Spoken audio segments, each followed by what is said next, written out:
how to sum it up. You've had a shocker there, lads. Yeah, that really escalated. Yeah, so what's going on in your heads? Mike, where are you? I'm amazed, honestly, at how that escalated to that kind of size. I think, walking off from that show, I felt I was being entertaining in a way of trying to make light of the situation that perhaps I was in, doing a performance where I felt a little bit out of place. I expected to be sort of a little bit bemused and maybe confuse a few people, but not to that kind of scale. Pretty wild. It was a moment of madness that has gotten out of control, I think, and we actually love the gig. We love playing music, and we love doing what we do. So it's been a bit of a mad week to come out of this. What have you been doing the last few days? Do you feel how do you feel about it? What's in your belly? It was somewhat of a blip on my part, because it would have taken me 3 minutes to think, maybe these people don't know who you are, maybe, but I wasn't going through that thought process. I was like very pumped backstage.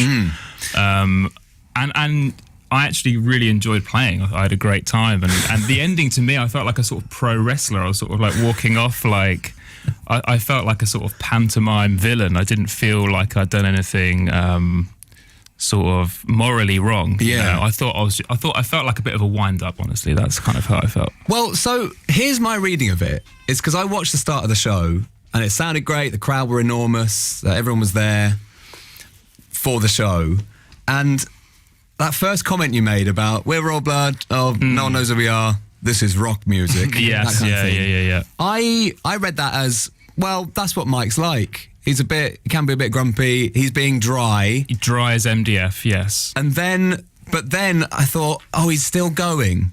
He's going again. Mm-hmm. Oh, he's doing it again. Mm-hmm. He's picking on the audience. Yeah. He's having a go at the camera guy.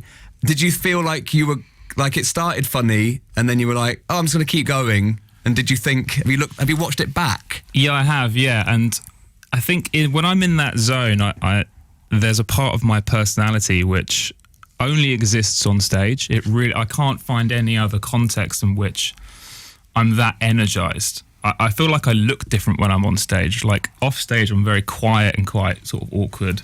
Whereas on stage, I don't know, it's part of me. That's why I love it, because there's an energy to it. And I guess it's very easy to get sort of swept up in that energy. And honestly, it's quite fun. And like, I don't mean any offense. Like my intention is never to kind of alienate anyone or kind of push anyone away. From where I was watching, the crowd, I thought they were into it. And if you watch it back, the crowd are cheering. We're very accustomed to playing to audiences who don't know who we are. That's not the first time we've walked out. That was actually our 599th show. Uh-huh. So we nearly got to 600. It was nearly a clean game until right at the end. But is 600 without being cancelled the dream? It was, yeah. Just to be clear, you did play the entire set. Mike walks out the pub like that.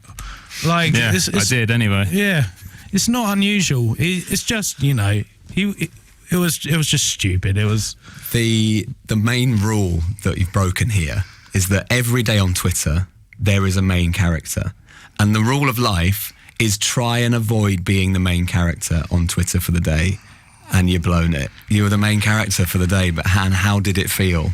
I mean, I'm not on social media, so I was just sort of getting like graphs sent through the post. It wasn't nice. There was, I can't lie about it. It's not nice to see things like that. There are some funny things that go up, but the most of it is pretty nasty. But that's another thing. That's a total different thing to talk about, I think. Yeah, how we treat each other online is a sort of at-length conversation. But, well, I enjoy memes, and I enjoy you as people and as musicians. But I also enjoyed some of the reactions. I think you're the only one right now. Well, I'm going to just hand you over a meme pack, which I presented. There's one each. Thank you. There's a meme pack for you. Okay. The first one is from Alexandra Haddo, very funny lady. She tweeted at 7:51 on Tuesday morning saying, what a lovely relaxing bank holiday. Now to log on for my first day as the PR manager for very cool and popular band Royal Blood. It was a busy day for Alexandra, I can tell you that. Here we go. Now we're talking. Now we get into the stuff that I really love, which is Partridge. Yeah. So there's definitely elements of Partridge about that performance, Mike, at the big weekend, which was when he's hosting the fair in Swaffham and says, "You're not even listening, are you?" So I can't believe there's some people talking at the back. Yeah. That's sort of it. Fire, the fair's on fire. That was very much what you were channeling, I thought, on the stage. And then someone says the last word on the Rob Love thing. Samantha says the DJ came on after them and played the Macarena, and the whole crowd went absolutely wild. Royal Blood must have been spewing. Livid, yeah. Awesome. Never has the Macarena made one you should so never angry. play the Macarena after us. Yeah, No. Ever. We should start playing it before, honestly. I think so. You can address them. Like the people who are in Dundee there'll be loads of them listening now. What's your message to the crowd from Dundee?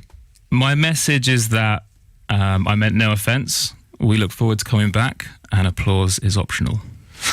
Good to know. Well, thanks for coming on the Breakfast Show today. Thanks for having us. I really want to play your new song, but before we do, I want to play the Macarena. Oh, God. Okay, and We just told you never to play the Macarena We before. thought it was banned, yeah. well, we're going to play the Macarena, and this is your punishment, and then we're going to play Mountains at Midnight. Okay, Thank you. We deserve it. Go on, go play the Macarena.